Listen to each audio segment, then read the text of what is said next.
I am Dina. I am the founder of TV Access. TV is a specialist access consultancy for the creative industry. So we work on helping venues, artists, festivals, big and small, promoters that are running shows, how to be more inclusive and accessible. So everything under creative industries, we work on that. I did a Bachelor of Entertainment Business, um, sort of under the impression that I wanted to do artist management. And I tried everything when I was at uni and sort of, a couple of years outside of uni as well. I did everything from booking to management to ticketing, marketing, everything kind of in between, but I didn't really find something that I was passionate about. And then I had a conversation with a mentor who said to me, you need to find the gap in the industry and you need to fill it. And for me, it was a little bit of a like wake up moment, I guess, or a light bulb moment, you could call it, in that I am a person with lived experience of disability. I work in the creative industries.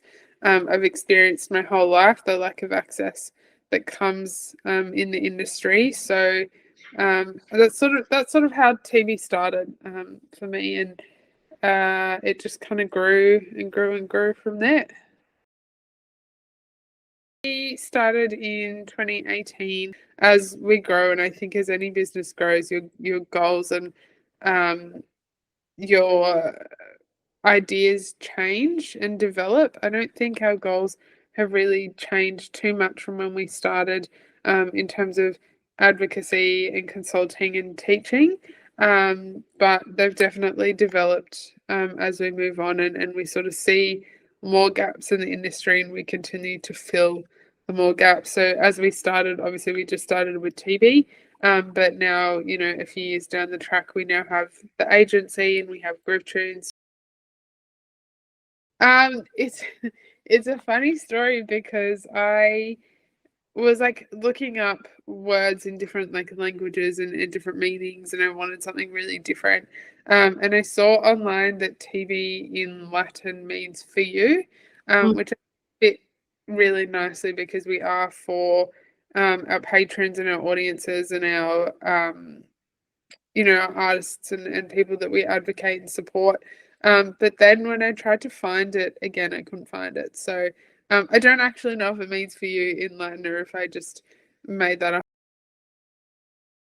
It's like we've worked on big shows. We've done a lot of, big scale events and sort of small scale events, but nothing like this. Nothing that I've never seen demand like this in Mm. such a passionate fan base. So we really and such a diverse fan base as well, which is why I think we were also brought on for the tour as well. It was it was crazy. So we started with, I guess, the online accessibility and providing as much information as possible. Like I said, it's such a diverse fan base. There were, I think in Melbourne, it was 96,000 people per night. And then, a percentage of that were people with lived experience as well. And so, we can't just provide viewing platforms Mm. or and interpreters. It's obviously not enough because we have such a diverse group of people. So we started with gathering as much information as we could, answering as many questions as we could, and then providing that info online. And then I guess phase two of the tour was being the support system for specific people. So, something that we saw quite often was that people had bought tickets to the show but could only buy one instead of two. So we had, for example, mothers, who were calling me going, my daughter is neurodivergent and is attending the show and is feeling really overwhelmed, and doesn't, and as a mother, I'm really worried about how they're going to get from A to B. And so we would step in that capacity and say, hey, we will escort your daughter. We will check in on them every hour. And that was sort of, we were the direct support person so that people felt like and that they could enjoy the show without the additional stresses of, accessibility or where they can find certain, access features or anything like that. So we were contracted by Frontier Touring. So we were contracted by the promoter. So we've had a couple of sort of contact and meetings with Frontier previously. And then I was literally at a party on a Friday night and got an email that said, "Hey, can you quote us for Taylor Swift?" And I was like, "This is spam. Like, who is spamming me with this email? Like, it's not legit." And it was very much legitimate. We have just had this like overload of feedback and it's been so positive. I think one of the things, like, it's been kind of emotional in a sense because so many people have come to us and gone, we literally could not have gone to the show without your support. And part of, like, it's this bittersweet thing where it's like that is the most beautiful feedback and we're so glad that we were able to provide that for people to go to a show and like have the best night with their favorite artist. But then on the other side of it, it's really sad that what we see as providing almost the bare minimum is not normal. It's not something that is like across the board, and it like it should be. We literally escorted some patrons in and out and checked on them and made sure that they felt safe and felt like they belonged in their space. And we had so much positive feedback from that, but at the same time, it's like, why are they feeling so overwhelmed by something that should be provided everywhere?